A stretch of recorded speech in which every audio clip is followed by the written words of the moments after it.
God of War is the latest game I'm going to be reviewing, and I'll divide it into 3 sections: combat, gameplay, overall, and story. So we're going to start off with this fucking combat because I love it.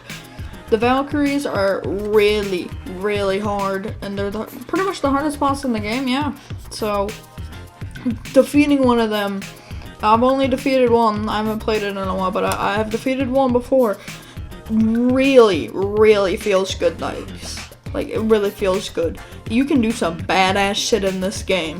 Really, really some badass shit. And if I could, play some of the songs from the game, I just add this. If I could play some of the songs, I would, but I'm scared of getting copyrighted, so I'm gonna stick to the songs I know won't get copyrighted. And yeah, but the voice acting is also top notch. Found some.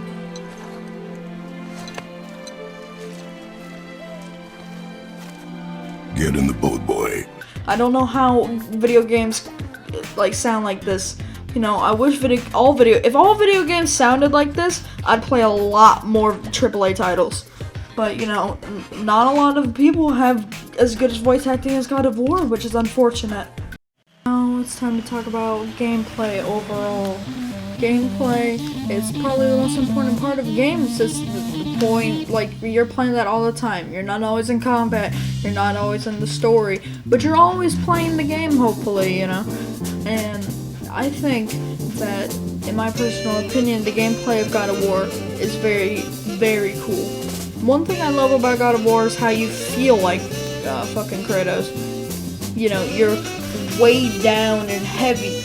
Climbing things feel more like a pain, but when you smack people up, you feel like the fucking heavy weight of you smashing into their skull.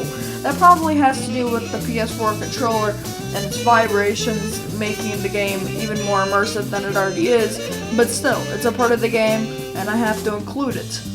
Along with that, you see the boy, and I know you don't play as the boy, but the boy's just funny. I'm gonna be real, the boy's funny, and I like him a lot.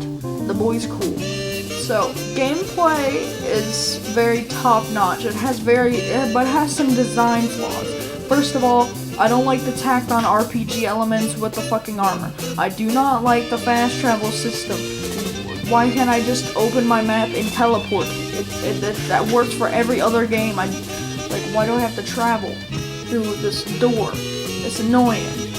But, in the face of what the game gets right, they're not that big of a deal.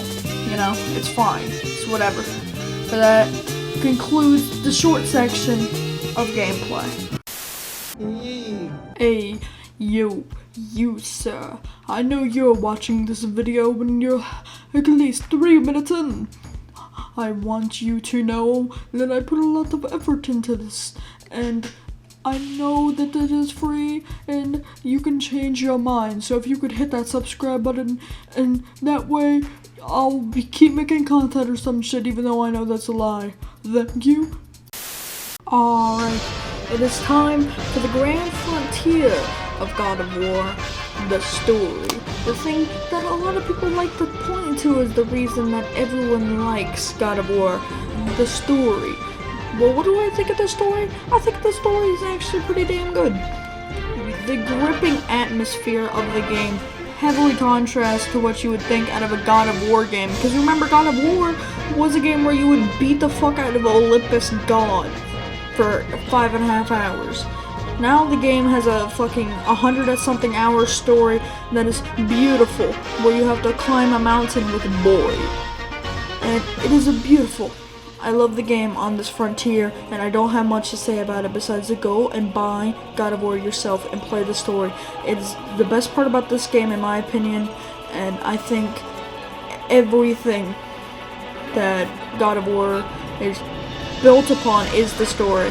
It has weak side missions, okay, but the main story, whoever wrote that shit should have been on Dying Light 2 story team. It is amazing. The fucking thing, they did. I am at a loss for words. Buy God of War. I give the game a 4 out of 5.